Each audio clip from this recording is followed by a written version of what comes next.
Hey, Edgar here, the host of Snug Wrestling. Are you tired of your flimsy sunglasses that look just like everyone else's? Well, check out our friends from Aquila. These are handcrafted, limited run frames made in Los Angeles using recycled materials and built to last and look clean. They got UV protection, blue light options, and even prescription lenses. Plus, Aquila gives back 1% of every sale that goes to environmental causes. And because you listen to Snug Wrestling, you get 10% off with code SNUG at checkout. Just head to aquila.la and upgrade your eyewear responsibly. That's aquila.la, A-K-I-L-A.la. Save 10% off with promo code SNUG. Hey, this is your Olympic hero, Kurt Angle, and you're listening to Snug Wrestling. Oh, it's true. It's damn true.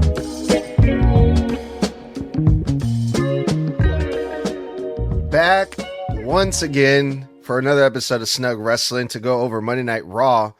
And this week, we're heading to Saturday night's main event. We're getting ready for Royal Rumble. They're finally starting to announce who's going to be in the Rumble. Like everyone and their mamas declared themselves for the Royal Rumble on this episode of Raw. We're going to be going over that. We're going to be going over the major announcements, the main event with the hometown hero Finn Bálor, because they were in Ireland this week, right?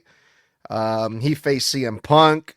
We saw a crazy 6-man tag team match.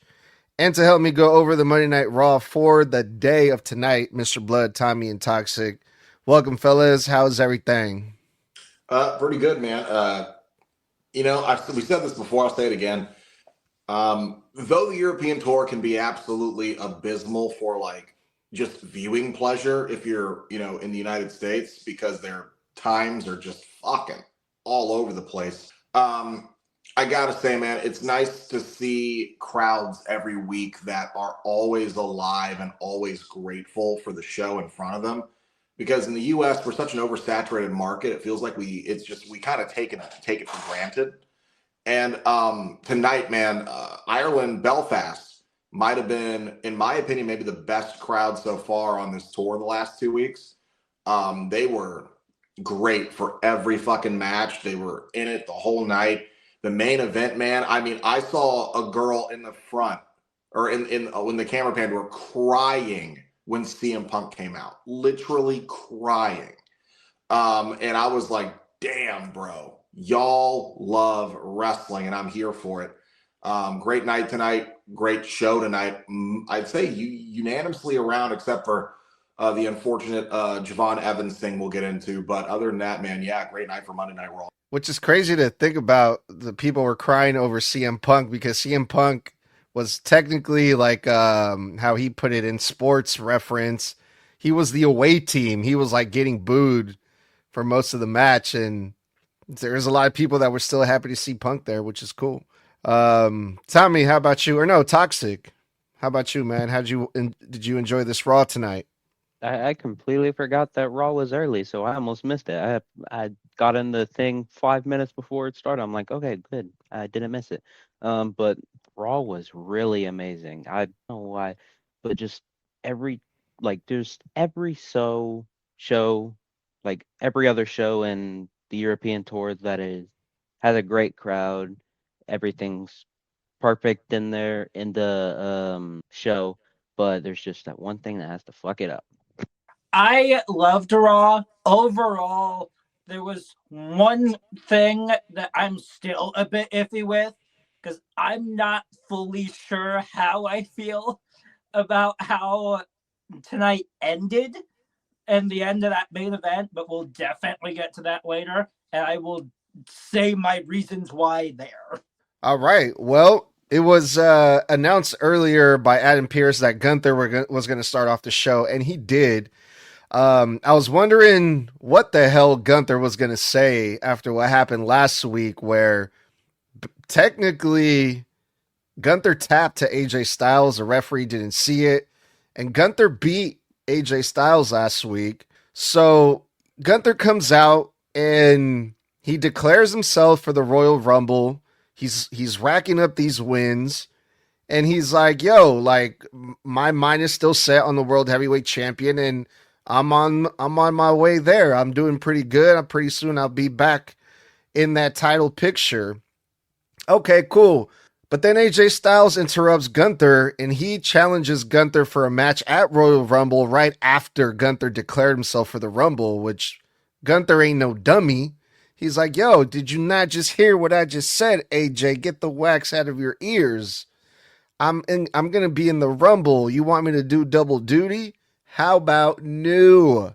Unless you put up your career on the line, and then maybe I will accept this match at the Royal Rumble. So AJ Styles had a lot to think about. You want a match with Gunther? You got to put your career on the line. And what a way to hype up the Rumble and kick off the show. Pretty interesting stuff here, I thought. But what do you guys think? First and foremost, I'd like to say how stupid I think it is that people have to declare themselves for the fucking Royal Rumble.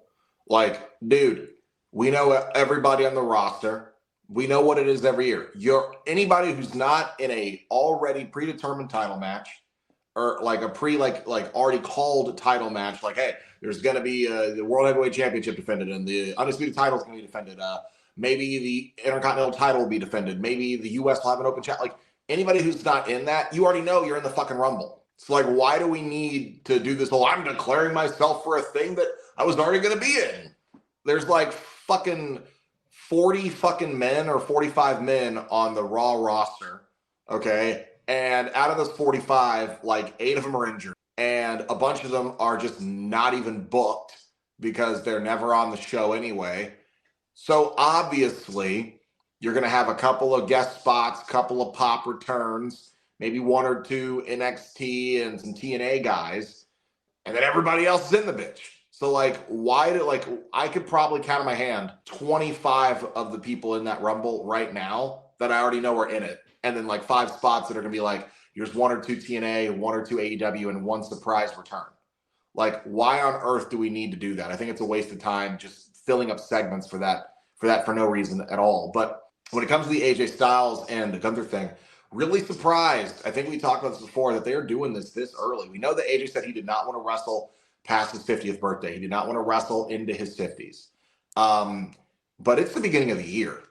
And I'm like, the Rumble's really where you want to put AJ's career on the line. I feel like the career that AJ Styles has had should be like Mania. Like, if he goes out, the man, after 25 fucking years, earned a chance to go out in front of the absolute largest crowd physically possible that they can put on this. To me, that's Mania. So to have it here, one's got to think, if you're doing the career stip, I feel like AJ kind of has to win, because how lackluster, in my opinion, to be like, hey, by the way, career on the line in a week and a half. Like, oh, that's what we're doing now? Just that quick, huh?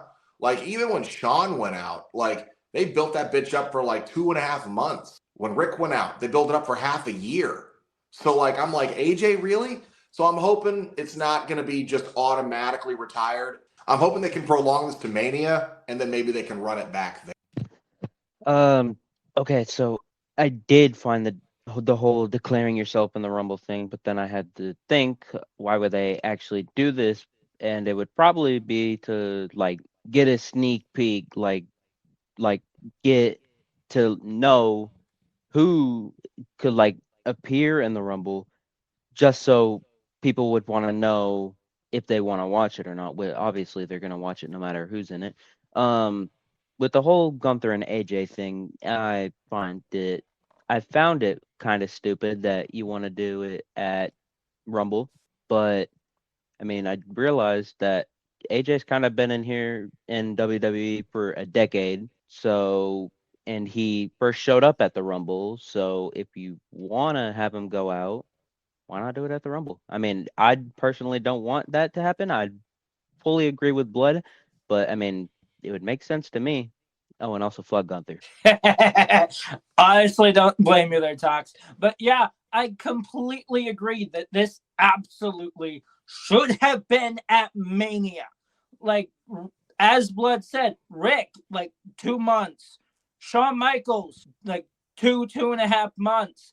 Triple H still had a while. John Cena had literally all of last year just as a lead up to his final match in December. why the fuck are we doing this with AJ right now? This is a situation where if he doesn't win, why the fuck was this here? Because this absolutely should have happened later on in the year. I would not have done it at the end of January whatsoever. I absolutely would have put this at WrestleMania or even further down the line. Yeah, I mean, for one, I'm pretty pumped for this, man, because last week when they had their first match, I was kind of like, yeah, it was a good match, but I wasn't really too thrilled about it. I wasn't too excited because there wasn't really high stakes or really, oh shit, what if AJ loses? It was just a match, and now they're giving us something, to look forward to even more. I don't want to like ruin it for myself and be like, well, AJ Styles has to win. I want him to win. I don't want to see him retire just yet. But I think for a stage like Royal Rumble, something like this that's coming up pretty soon, I think it's a great stipulation. It adds a lot of excitement to it. They're gonna have a good match. I'm really looking forward to this. I just kind of want to like enjoy the ride, if that makes sense. Just see how it plays out. I'm on the same boat. I want to enjoy the ride too. Again, the match is going to be great, regardless of the fact that I think it's way too soon. If this is how AJ goes out, I bet it'll be his best match yet. But still, it's just that whole feeling of, well, Rumble is at the end of the month. Dude, just wait 2 months and 18 days and we're at Mania. So I'm like, why rush it to here? So that's the only reason I feel that way. It's more of a bitterness, if I'm being honest, because I've met AJ Styles. I watched him wrestle so many times in person at TNA. So I feel like I've grown up with his career. So when I see that, I'm like, oh, come on, man. Like, he deserves to go out with, we gave like Goldberg a whole call your spot thing. Like John Cena got a whole fucking year. Ric Flair got like 6-month storyline. Freaking Shawn got to go back-to-back years with the Undertaker. And let's not forget, AJ Styles retired the Undertaker. He had his last match.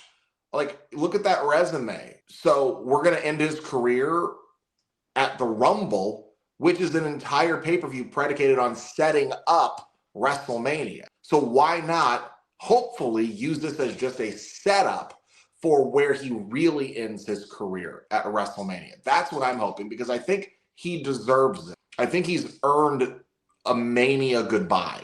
25 years being the face of one other company that is now their partner. The amount of matches and goodwill and credibility this guy's had in both tenureships in TNA, WWE, New Japan, everywhere. Rumble just seems like it's not befitting of an end to his career. And I'm hoping that, look, if he does retire, let's just say next weekend he's done. One would think maybe he's the second inductee into the Hall of Fame this year behind Stephanie McMahon. It kind of feels like a punishment to us for having it this early, because of the fact that ever since, I believe a little bit after Goldberg, people were like, hey, look, there's that. The stuff came out for him being Cena's last match. That ended up happening.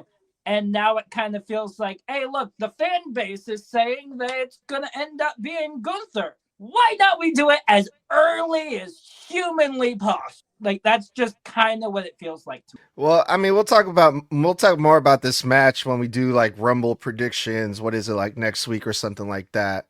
But yeah, AJ Styles has had a long, successful career. We don't know if this is actually going to be his last match, right? But yeah, some people would say, oh, he deserves a better retirement. Yeah, maybe at WrestleMania.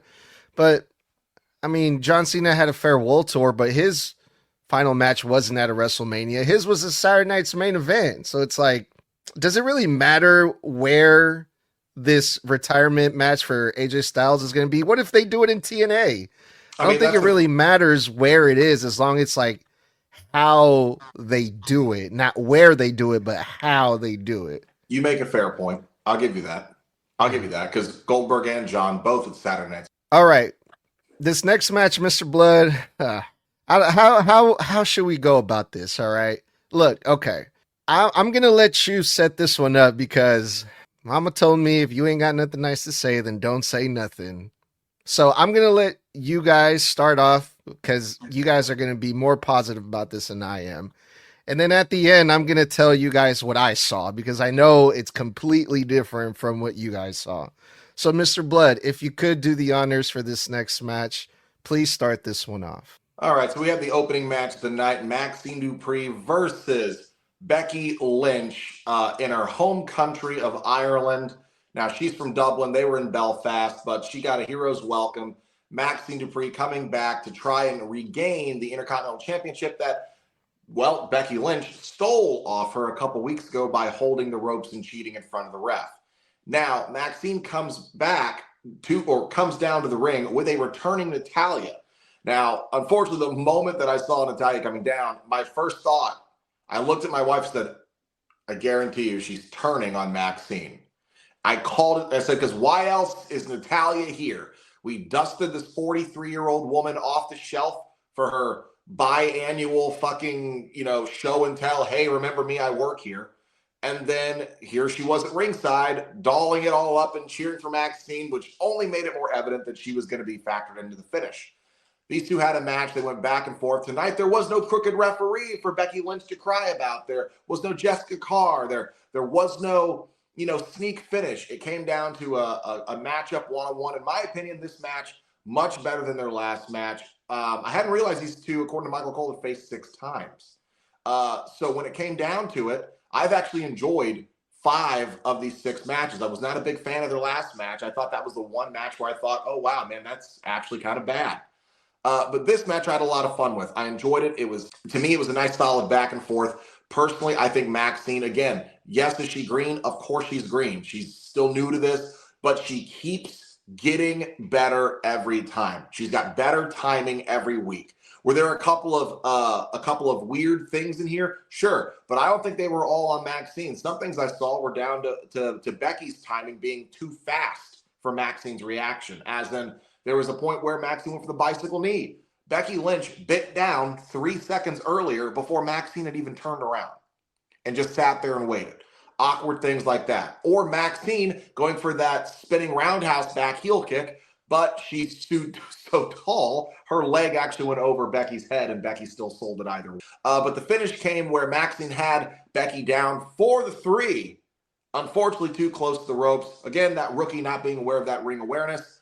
And it was Natalya who threw Becky's leg up on the bottom rope. And what I thought was bullshit, because if you look at the replay, how the fuck did the ref even see that leg from where he was positioned, blocked by Maxine's head and hair?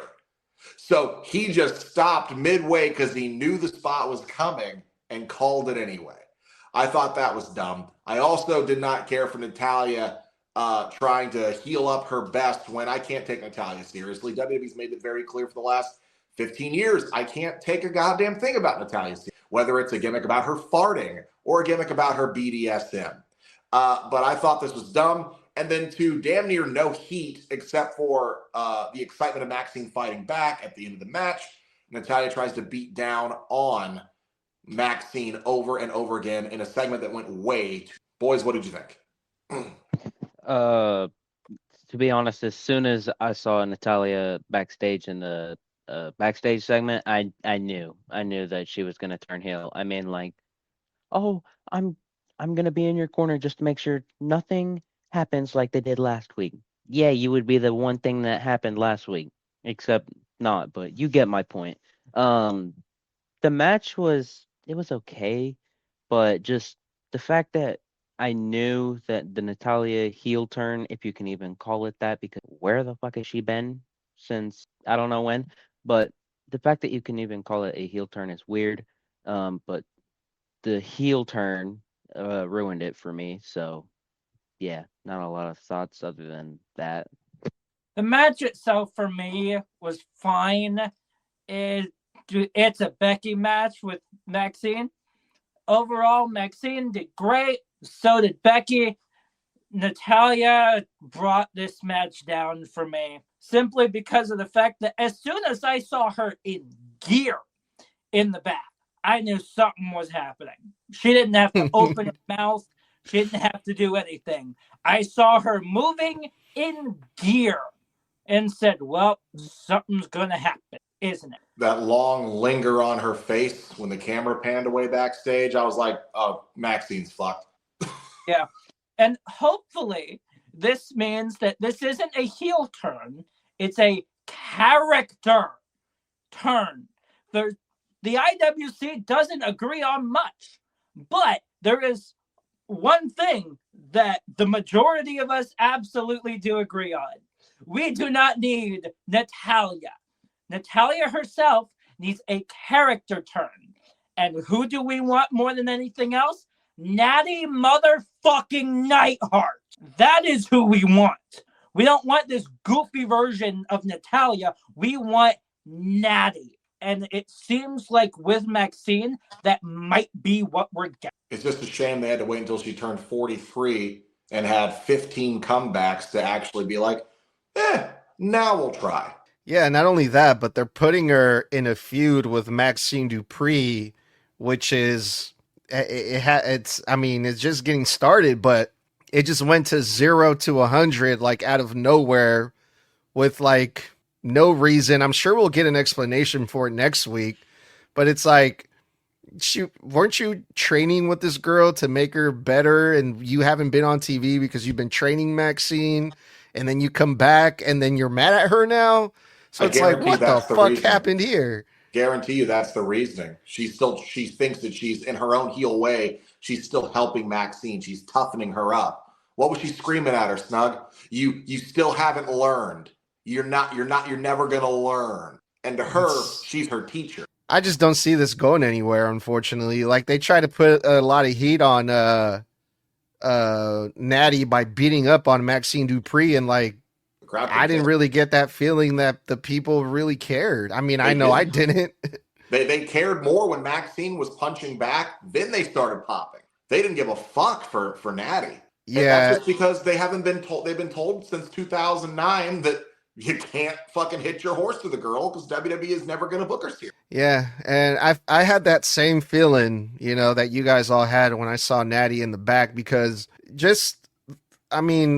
I think it's safe to say that they booked themselves into a corner, because this is the only out possible at this point for Maxine Dupree to lose the championship or to not win tonight versus Becky Lynch, because she just lost it to Becky Lynch. This title has been flip-flopped so many times, it feels like. They've wrestled each other what feels like 800 times, but Mr. Blood said it was 6 times already. And I'm like, they're not going to put it back on Maxine Dupree, not this soon. Oh, Natty's here. Well, there's her out.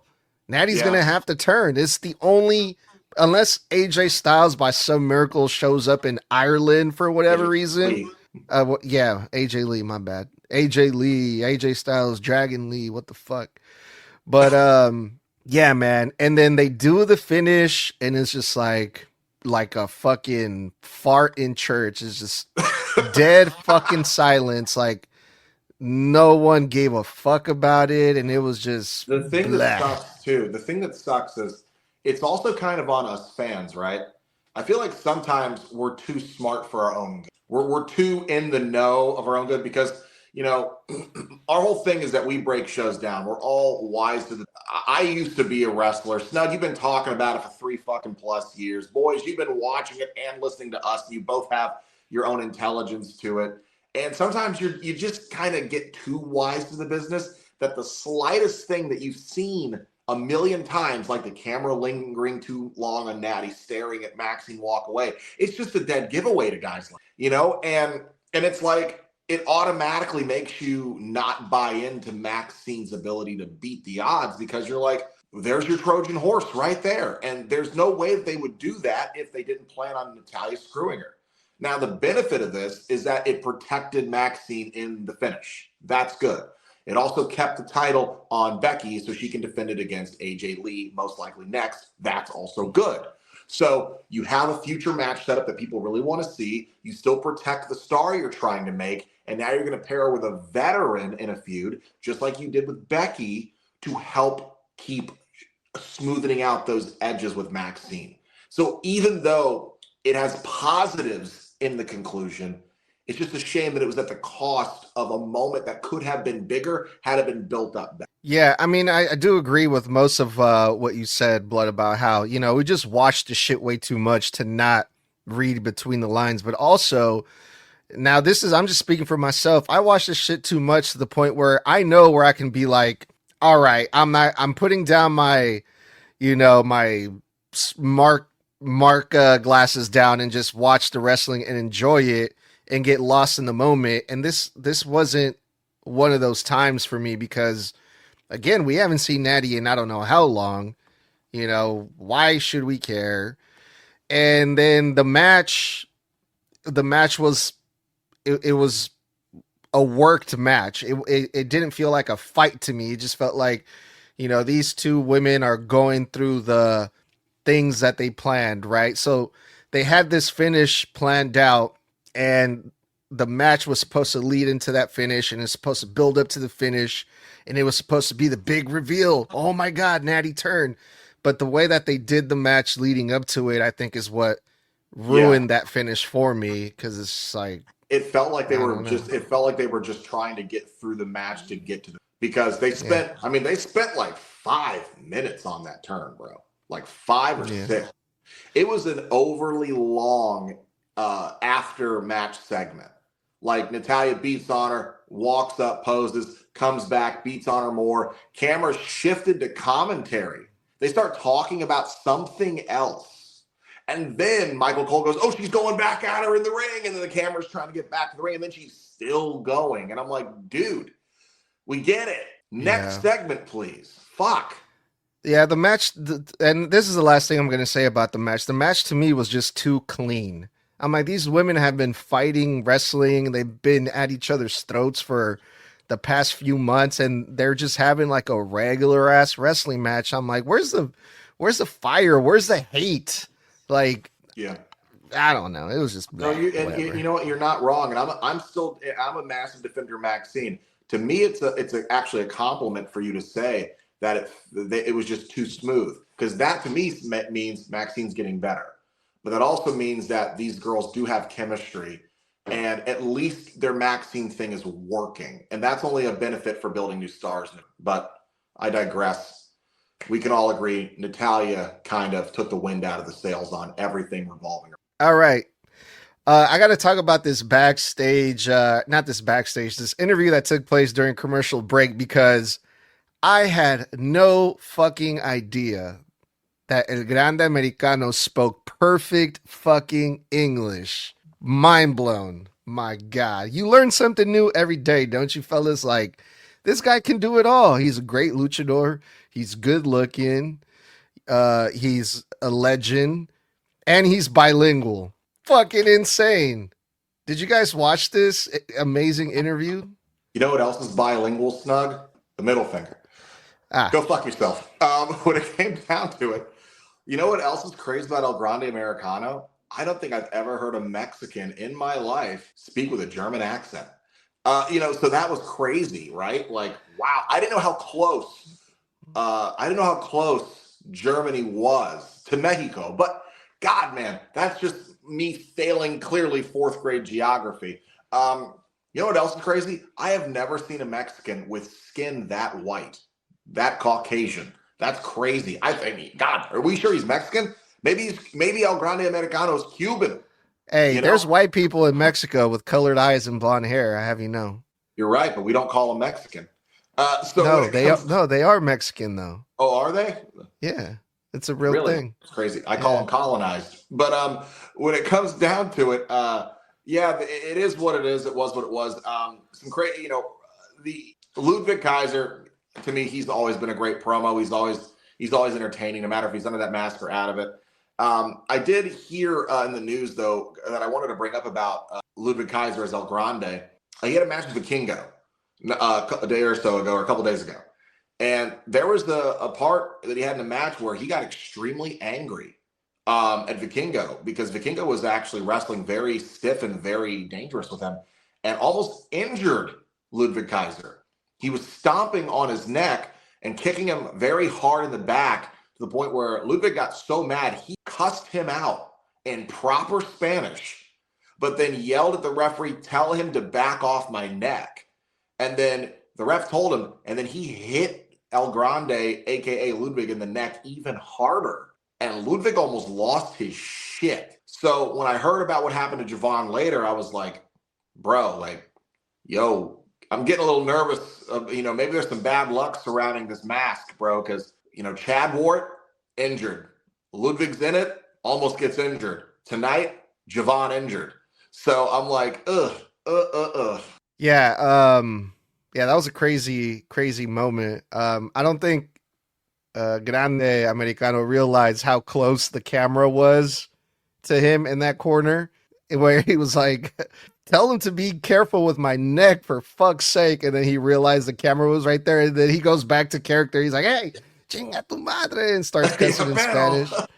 Speaking of camera and stuff, a lot of weird fuck ups tonight with the crew. Adam Pearce walking down the hall being followed by Paul Heyman. Full blown boom. The boom mic just drops completely into frame. Almost bops Paul Heyman on the fucking head. Like they shouted tonight, like while backstage, almost blew out the fucking microphone backstage. I was like, what is going on tonight? Not just tonight, dude. WWE is having a rough week, dude. Did you guys see that AEW fucking image with Dominic Mysterio too? Yeah, the AI. Yes, heard about that in the news this morning on Wrestle Talk. I was like, what the fuck? Out of here! Somebody's getting fired, bro. Or a few people are getting fired in the WWE. Bro, there are two things you gotta look. Hear me now. Clip this later. There are two things you need to watch out with, those of you who love using AI. In this case, with WWE accidentally putting an AEW logo on a WWE world title with a WWE superstar holding it. Two things you need to check with AI.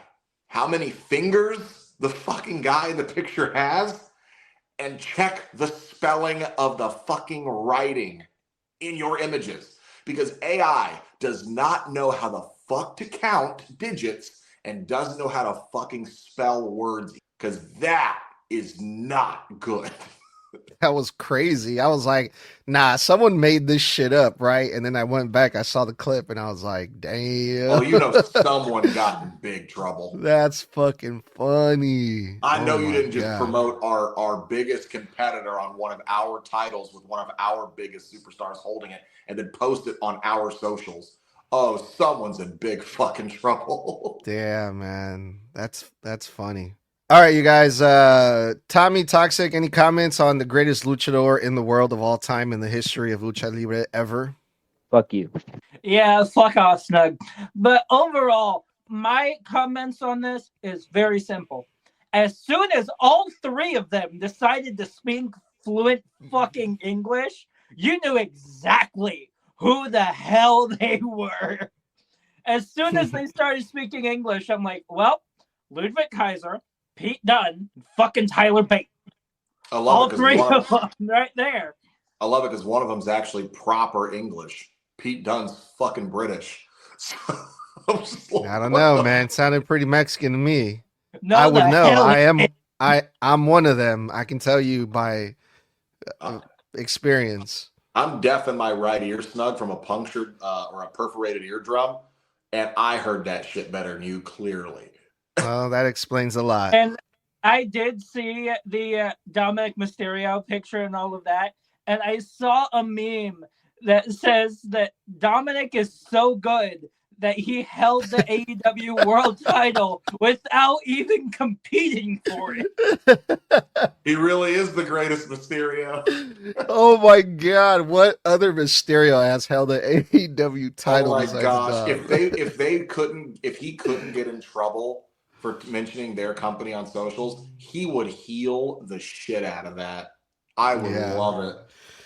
There was also a report that there was like some promotion. I can't remember which promotion it was. MJF was the main event, the AEW World Champion. He defended the AEW World title, and one of the opening matches was a WWE ID Championship. So it was like the first promotion to have a WWE title and AEW title in the same card, which is pretty crazy how all this happened like in the same weekend or whatever. I wonder how WWE reacted to that. Not good. I'm willing to bet. All right, you guys. Speaking of luchadors, we had a luchador all-star team, Rey Mysterio, Penta, which by the way just recently um celebrated his 1 year anniversary since his WWE Raw debut, which I want to get into more probably in our one-on-one on Thursday with myself and Mr. Blood to kind of go over, relive some of Penta's greatest moments and go over his career and stuff like that. So yeah, 1 year of Penta in the WWE officially. And he teamed up with Ray and Dragon Lee to face the Vision, Bronson Reed, Logan Paul, and Austin Theory. And man, was this match a fucking match. I mean, we had the high flying stuff with the luchadors. You know, the Vision was the heelish team, you know, filled with heat, a lot of, you know, cheating.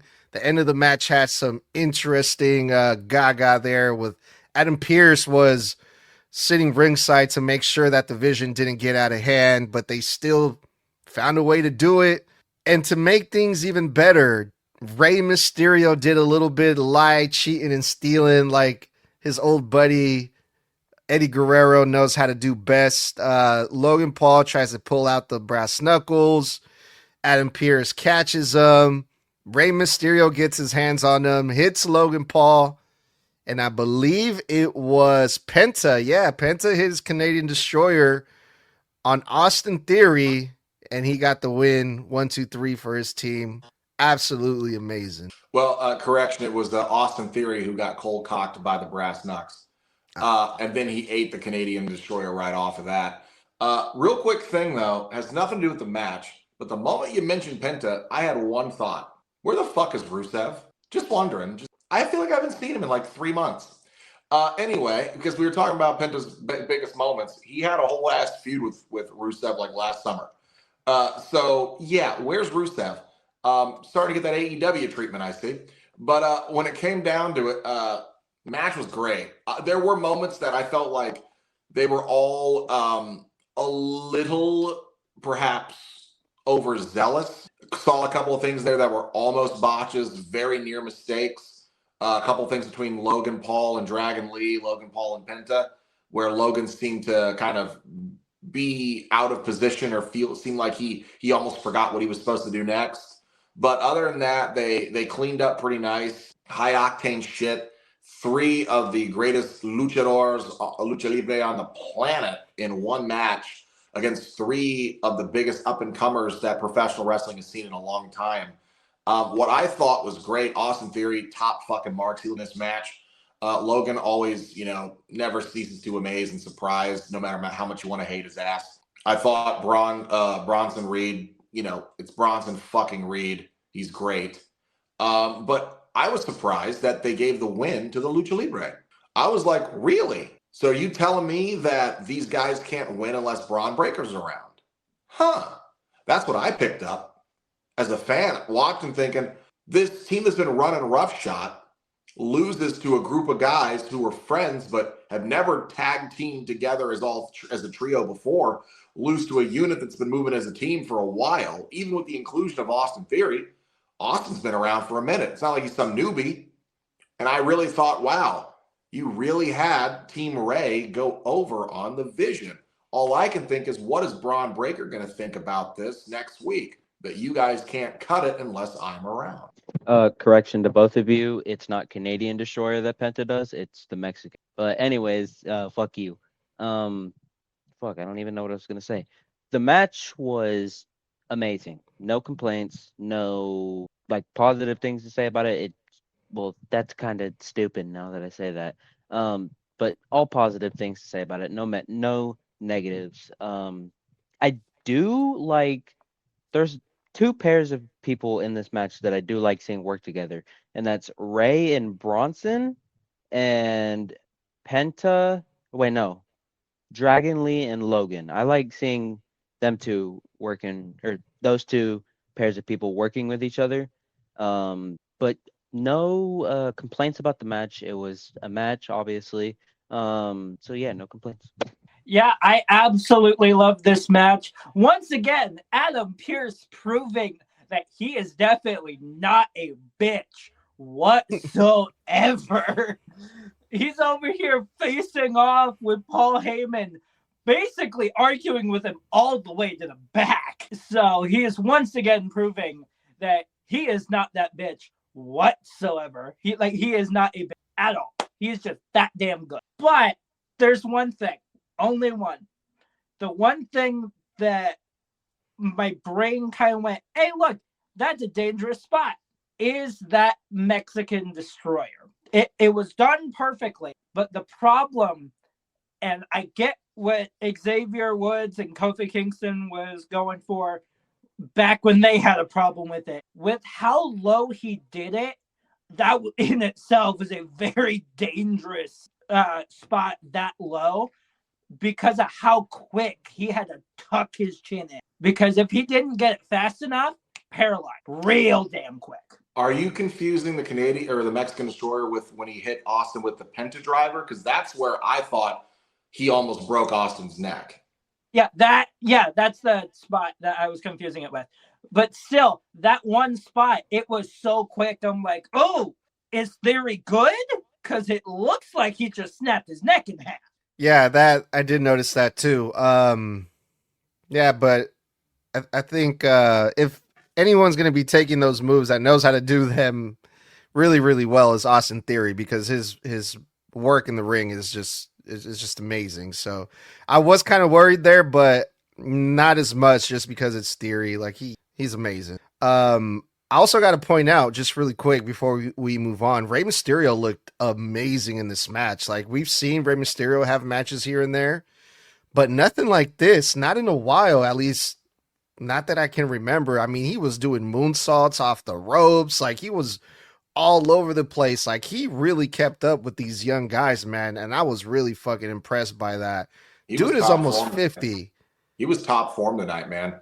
I mean, Yeah. You wouldn't even know the guy's I've had surgery 5 times in my left knee. You wouldn't even know. You remember those old WWE Don't Try This at Homes? I've had surgery 5 times in my left knee. He's had it like 7 or 8. And the dude still moves like that.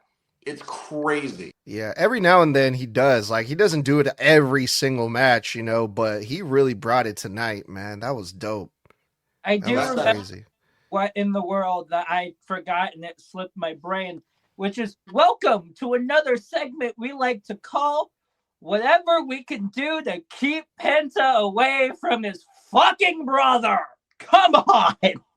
Literally anything they can do to keep Penta away from Rey Fenix, they're gonna do it. Because Rey Fenix would have been still perfect in this spot. Different brand, Tommy. Different brand. We still need a fucking draft somehow. I don't think that's going to happen anytime soon. But let's move on. The women's tag team division, we heard from them, Rhea Ripley and Io Sky. They're going to challenge Liv Morgan, or I should say Liv Morgan and Roxanne are going to challenge Rhea and Io Saturday night's main event this weekend. And they had a segment to hype up the match where they came out to interrupt the big announcement that Rhea and Io both are going to be in the Women's Royal Rumble. Well, so is Liv and Roxanne. And, Liv and Roxanne come out. They try to, put that wedge between Rhea and Io. Oh, both of you guys are going to be in the Rumble? How is that going to work out? But, Liv and Roxanne are also going to be in the Rumble. So there you go. It's the same shit, right? So they had Raquel come out there and attack Rhea and Io. So Liv and Roxanne standing tall over the women's tag team champions. Thoughts on the announcement about these 4 women being in the Rumble and, the little angle that they did here before their big match this weekend? My thoughts on this are what they were before. No fucking shit. Of course you're all going to be in the fucking Rumble. It's a 30-woman Rumble. How many women do you have on the roster between Raw and SmackDown? You got about 30, 35, and some people from NXT, TNA, like I said. Of course, these four are going to be in there. Why wouldn't they? They're some of the biggest stars that the brands have to offer. You need to feed. Otherwise, it's going to be mid-card and undercard fucking central. So again, didn't need you to fucking announce it and tell us. It's just a way to pad out the segment. And look, I said this last week. I'm going to really hammer this home this time. I love Rhea death. That is my goth muscle mommy. I love Io Sky. That is my Japanese fucking princess of the sky. Oh my God. However, fucking holy cringe. shit, did they make their pairing somewhat uncomfortable to watch. I get that you're fucking friends. I get that you're best friends. You've been friends for years. But even I have seen, look, when I grew up, my closest friends were girls because I have 4 older sisters. So I was friends with women more than I spent a lot of time at the skate park around girls. Punk rock girls covered in tattoos, piercings. A lot of them would remind you of Rhea. You know what I never saw them do all the fucking time? Constantly touch each other, rub and caress each other's arms and stomachs, and then get on the rope. And then when Rhea's posing during their entrance, Io's over her on the ropes and just reaches down and takes her hand and just rubs it across Rhea's face like this. And I was just like, y'all gonna make out or what? Like, I get it. Rhea was like the dominatrix character a couple years, but we've never seen you say that like Io's her sub. So like, why are you guys overly touchy, overly smiley, constantly looking at each other like oh my fucking God. I'm like, I get it. You guys, you're cool with each other. You're friends. But it gets overly performative to the point where it almost looks fucking so fake that I'm like, I wonder if they're actually even friends backstage because they're trying real fucking hard out here to show us how much they like to be around each other. Always touching, always hugging, caressing each other's bodies. It's like, dude, it's weird. It's too much. And I'm not homophobic. I love the LGBTQIA, massive supporter. But this is like in your face, overly fucking touchy for the sake of sex appeal, and it's weird. Question, Blood. What's more cringier, that or the fucking acting between Asuka and Kairi Sane? This is more cringy because at least with Asuka and Kairi, I understand they're Japanese first. So the way that they convey emotions to an American audience is not the same way a Western audience conveys emotions to themselves. So it's going to feel weird to you because that's not how you're used to seeing acting from Americans. So, but with this is like Io's just with her head, all that's whipping and smiling and with this squint eyes and point the lips and touch Rhea's face. And I'm just like, stop! You're fucking champions. What are you doing? If y'all wanna fucking do that shit, go back to the hotel room together. Yeah, what Blood said about the first part, I don't say another part. But yeah, of course, all 5, because it was also announced that Raquel was going to be in there. Roxanne said me, Liv, and Raquel are going. Just clearing that up. But no shit, all 5 of them. They're the top stars on Raw, and then you got stars on SmackDown, and then you obviously got to throw in some NXT, and then maybe some TNA or AAA or whatever you want to do. So yeah. No shit, you're gonna be. It's like last year when it comes to the whole declaring themselves for the Rumble. This year, Cody does it first, and then everyone and their fucking mother does it. Last year, Cena does it first, and everyone and their fucking mother does it. It's just that. And when it comes to Rhea and Io, completely agree with absolutely everything that Blood said. Another cringy thing is the fact that Io's over here going, no one is ready for Rio. Like, why? Why, Io? I get it. You love being in a tag team with Rhea. Why are you randomly taking Asuka's thing and putting a combination of your 2 names in there? Just is weird. All right, what was also weird was this next match, Javon Evans and El Grande Americano. This is the match where Javon Evans unfortunately suffered some type of injury that did not allow him to continue the match. I still do not know what the injury was because it was during a commercial break. I haven't seen any clips. At some point, Javon Evans did get injured, and the medic said he can't continue. Hopefully, it's nothing serious, but from the beginning, this match had a weird feel to it. Like there was you know, before the commercial break, as soon as a match starts, they usually go like 2 minutes and then they go into commercial break. And in those first 2 minutes, like there was a couple moments where it was like off, just odd. Like there was a spot where El Grande Americano throws Javon Evans over the top rope. Javon Evans lands on the apron, and they try to do the thing where one of them goes through the middle rope, to hit his opponent like on the stomach, right? I'm not sure what that's called, Mr. Blood. You could probably explain it better than that, but they both went to the middle rope at the same time, and they like hit each other's heads. They bumped heads, and so there was a lot of miscommunication in those first couple minutes of the match. I'm like, what the hell? I'm used to seeing matches with at least Javon Evans where it's like boom, boom, like bouncing and fast pace and everything looks crisp and clean and smooth and everything. And then this match started off weird. So I guess I'm not surprised. I hate to say it about this injury. I mean, El Grande Americano also just wrestled in Mexico 2 days ago. So he just, he had a fucking crazy ass main event. He flies over across the fucking world, across the ocean to Ireland. I don't know what time it is over there. So I'm like, this fool is probably like tired or jet lag. I don't know.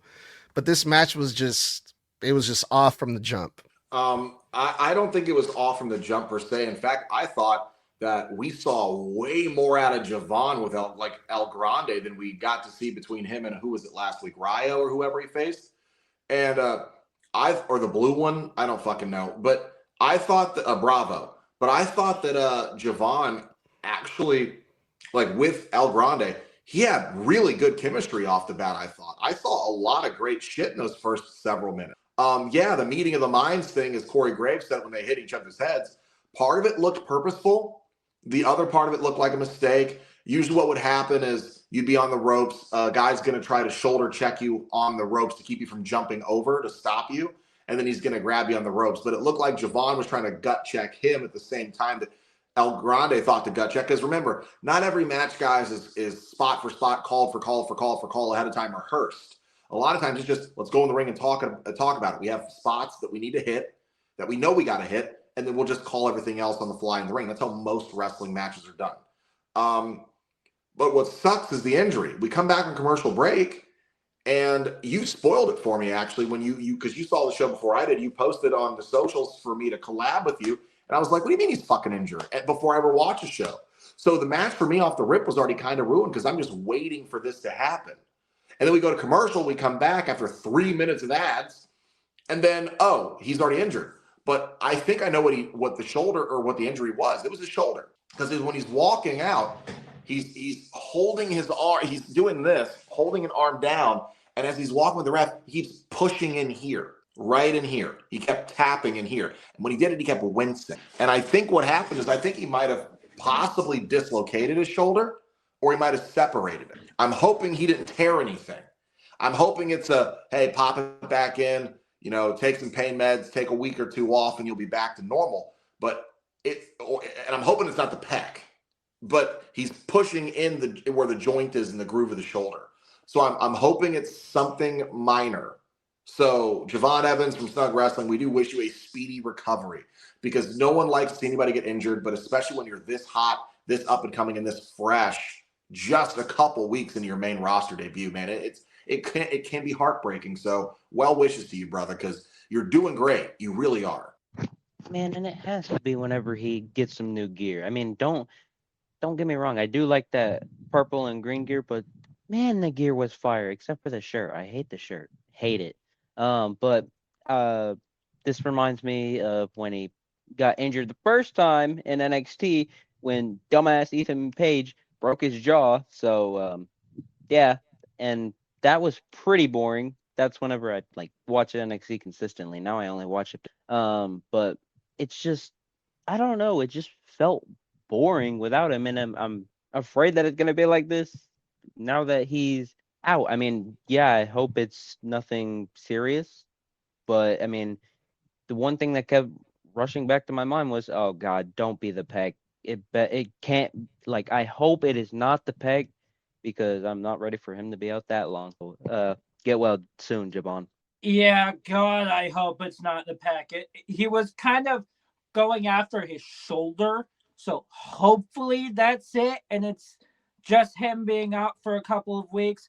Hopefully he's in the Rumble if it is like within that 1 week, but I don't know. But if it's the pec, I'm a little bit upset about that because if it is the pec, and if something happened with that, he could be as long as out as Cody was. Almost when a he tore year. his pec off the bone. Yeah, if it's the shoulder, you're talking all. If he's got the same injury that Liv had, that fucking Seth had, I mean, we're talking 4 to 6 months. So really hoping that's not the case. This because you know how WWE gets, man. You're fresh up and coming. You just hit the roster. They got all these plans where you get injured. All of a sudden, they get cold feet on you, and then you never recover. That's exactly what happened to Finn Bálor. And what was that? Shoulder injury. So it's like, please God, no. And of course, it had to be right around Rumble, where odds are that man was going to be in like the top 4, top 5 left in that Rumble. I had a feeling that if this didn't happen, then he absolutely would have ended up finishing as one of the last people out of it. Yeah, man, bad fucking timing, dude. This is yeah, right at the start, you know, when you're just starting to pick up steam in the main roster, getting all this shine, getting pushed and doing, you know, it just sucks, man. It's just really unfortunate, man. So hopefully, again, hopefully it's nothing serious. Hopefully he comes back and makes it in time for Rumble. Cause yeah, that would be, it would be cool to see Javon Evans at the Royal Rumble for sure, man. I think that would be fun to see him there, but we'll see what happens with that. We'll keep a close eye on good old Javon. And let's go to the main event. The hometown hero, Finn Bálor versus CM Punk World Heavyweight Championship on the line. Finn Bálor got the big hometown hero welcome, man. The entrance was amazing. They gave him his old old theme song. So old school Finn is back. And it felt good, man, to see this entrance. They really lit up the joint. The people in the arena loved it. It had that big fight feel, you know, like I kind of felt like I was watching boxing for a second there, like, you know, waiting for the guy that everyone's there to see, you know, like I don't know, Canelo Alvarez type feel, like, oh, everyone's waiting for him and everyone's so excited for him, and that's what it felt like here. And I thought that was so cool for Finn Bálor, you know. Yeah, this is a Finn Bálor that we haven't seen in a long time. The match was amazing.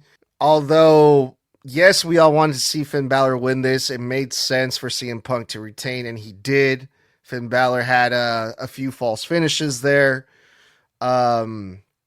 Great main event, man. Great match, and it was cool to see again a Finn Bálor that we haven't seen in a long time. This is the Finn Bálor that I wish we can see all the time, but unfortunately, that's not the case. But I thought it was a great main event. Yeah, man, this was his first world title, like, you know, contendership, like, since Damian was champion the year before last year. I genuinely, I was so excited for this because I was like, I've been a big Balor fan for a long time. I've consistently said, if I look that good in my fucking 40s, I have done something. You know, and for a guy who's like 45 fucking years old, I mean, the man moves, wrestles, looks, just, I mean, how crisp he was, just his entrance. I was wondering what they were going to do. Were they going to bring back the demon entrance for one night? When they brought out the old theme and the lights and the bomb, I was like, oh, this is fucking peak. God damn it. But what I really noticed just how like good he was, it wasn't even in the match that I first thought that. When he's on the rope facing the crowd, and he runs and so gracefully effortlessly clears the entire top rope to the top turnbuckle, puts his leg in position in one fucking full movement to lean down and do the whole thing off the ropes. I was like, bro, this man is 45 and he's like a cat. This man moves like a fucking cat.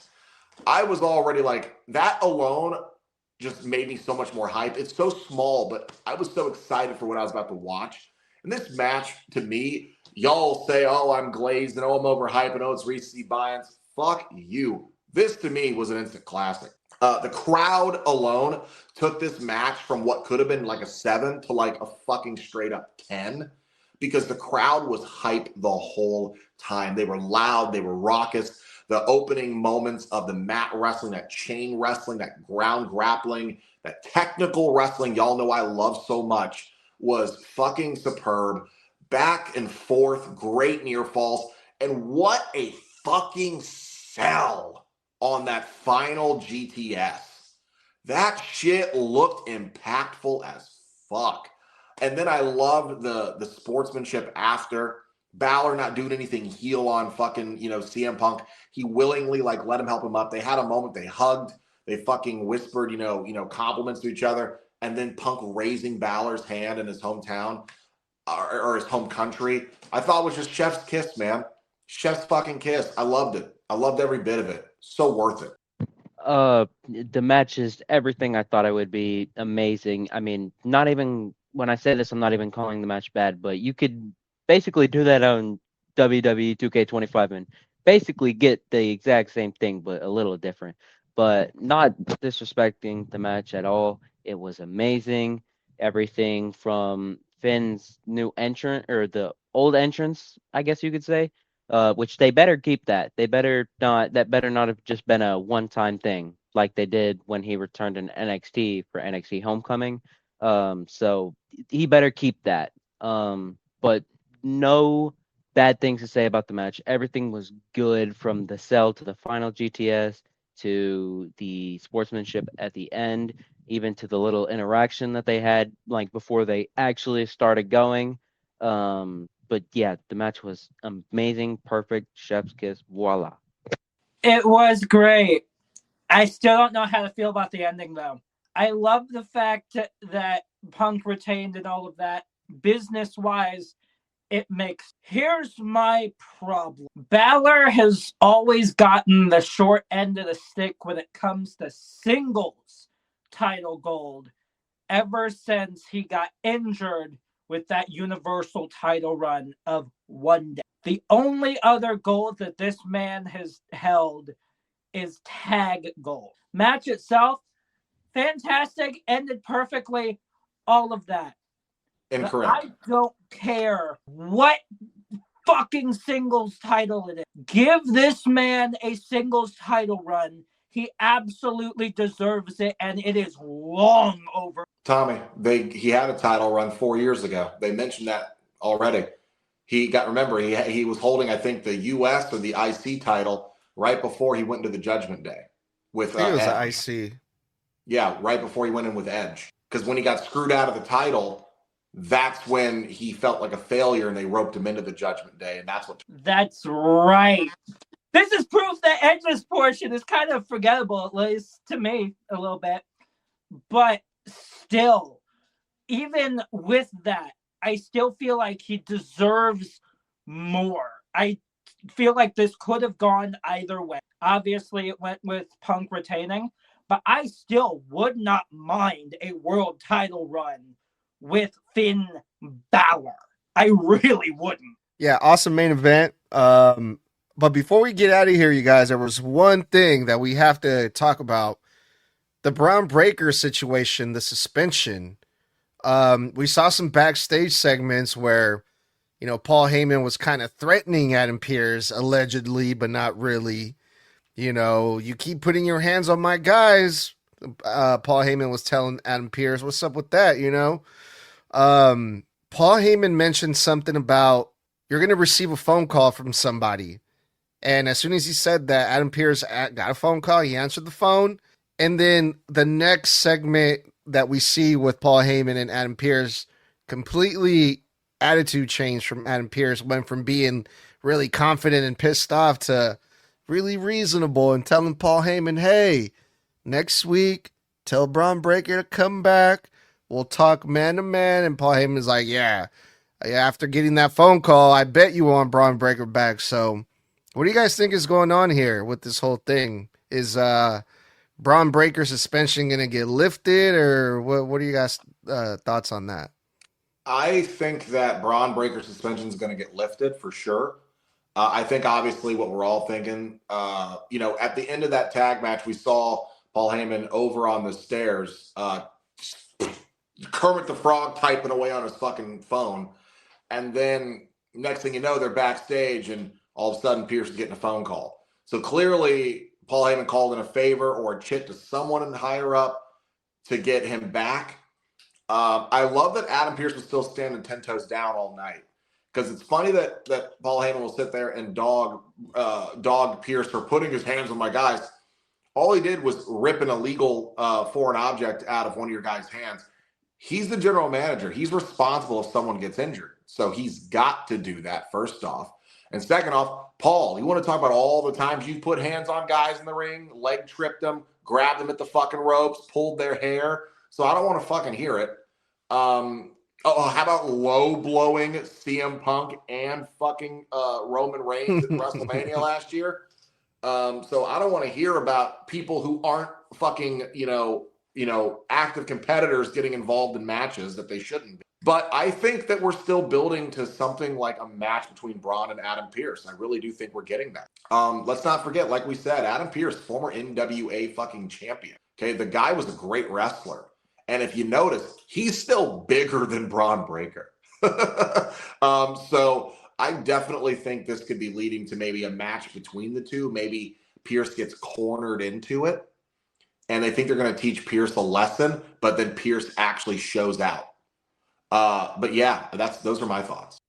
I have a crazy theory, and my God, would it be fire if they did this? So I think the reason why Pierce is releasing the suspension, or gonna try to release the suspension on Braun Breaker, is because someone is like, hey, you lift the suspension, I'll take care of him. And I think that someone is Seth freaking Rollins. I would like it if Seth returned and then we got Seth versus Braun at either Chamber or wherever, because I don't see him coming back right now, but I see the suspension getting released, and then either somewhere in between now and Chamber, Seth returns, and then we get that match at Chamber. Knowing the fact that it was Paul Heyman who was typing away, it makes me think of a question in my head. Does he still have contact with the final boss? I don't know. Who knows who that could be? I mean, it could be Triple H. I don't know if the final boss would make sense in this situation. Well, or Seth Rollins. How Paul Heyman was in the past, when he was still with Roman all the way up until WrestleMania and all of that. He had two people on his phone on fucking speed dial. Call Roman Reigns. Call The Rock. No, so, I get that, but like, actually, what if it's the final boss? I got a better one for you. What if it wasn't executive at all? What if it was Brock Lesnar on the other end of that line threatening Adam? Rumble's right around the corner. How do we know Brock Lesnar's not popping up next week and declaring himself the Royal Rumble?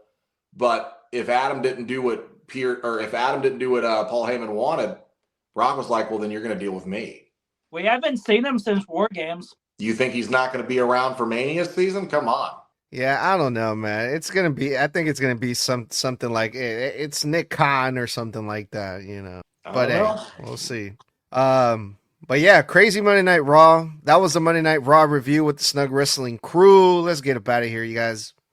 Thank you guys for hanging out with us. That was the Monday Night Raw review. If you love kicking with us, you can do it every Monday and Friday night after Raw and SmackDown go off the air, respectively, on YouTube, Twitter, or X, whatever you want to call it, and Facebook Live for, of course, post-show reviews. And if you like bonus content, reaction content, hang out with us during the actual shows on our segments or on our actual socials for segment-to-segment live reactions from the host and creator and founder of Snug Wrestling, Edgar, where he does segment-to-segment-to-segment to match-to-match-to-match reaction reviews. So go ahead and check that out on all of our socials. And of course, you can kick it with us every Thursday night at 9 p.m. Eastern, 6 p.m. Pacific, 8 o'clock Central for TikTok Live one-on-one 1 hour shows with myself, Mr. Blood, and the host of Snug Wrestling, Edgar, where we go over random or relevant wrestling topics and answer your fan questions live on TikTok Live. And of course, mark your calendars, guys, because this upcoming Wednesday,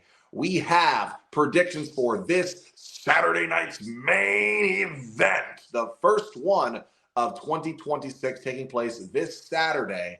So hang out with us on Wednesday, again, on YouTube Live, Twitter or X, whatever you want to call it, and Facebook Live. And next week, the following Wednesday, predictions for 2026's Royal Rumble. And finally, to support the podcast, head over to our TeePublic/Snug Wrestling, where you can pick up your Snug Wrestling merchandise. Boys, rep it to the camera, where we have over 100 designs representing our podcast, fun wrestling stuff that you can get across, tons of merchandise at your leisure, and then rep the podcast for whenever you're watching the show. So, guys, thank you so much. Until next time, stay safe, stay savage, and stay snug. And boys, that was one time for the one time. I said that was Hold on. One more One word. word. Oh.